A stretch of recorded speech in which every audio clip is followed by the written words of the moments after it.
ஓ உயிர் போற நேரத்துல கூட ஏன் உயிர் போகாத அளவுக்கு கரெக்டா சுட்டிருக்கேன்னா அது எந்த ஹாஸ்பிட்டல், யார் பண்ண போறா, இத தெரிஞ்சுக்கத்தானே.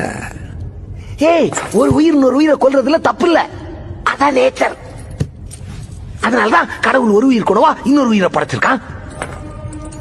கொல்றது தப்புன்னா மாட்டுக்கு கொம்பையும் பாம்புக்கு விஷத்தையும் தேளுக்கு கொடுக்கையும் எது கொடுத்திருக்கான்? ஆனா அந்த கொம்பையும் விஷத்தையும் மனுஷனுக்கு கொடுக்கலையே. மூளை, மனுஷனுக்கு மூளை. அது என்ன? வலியவன் வாழ்வான்.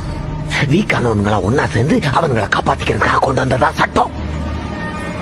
மான கொண்டா தண்டனை, ஆட கொண்டா தண்டனை இல்ல. ஏன்? மானு குறைவா இருக்கு, ஆடு அதிகமா இருக்கு. அதிகமா இருக்கிறது ஆட்டோட தப்பா? இந்த உலகத்துல ஆடை விட அதிகமா மனுஷங்க இருக்கானுங்க.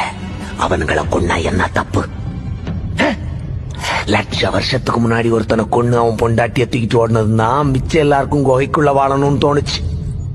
குகைக்குள்ள போய் பிடிச்சதும் கதவு செஞ்சானுங்க, கதவை உடைச்சதும் பூட்டு போட்டானுங்க, பூட்டை உடைச்சதும் அதுக்கு மாறி மாறி ஆளுங்க காவலுக்கு இருந்தானுங்க. அவன்களுக்கு ஒரு தலைவன் உண்டானா. இவ்வளவு நாகரிகத்துக்கு காரணம் என்ன?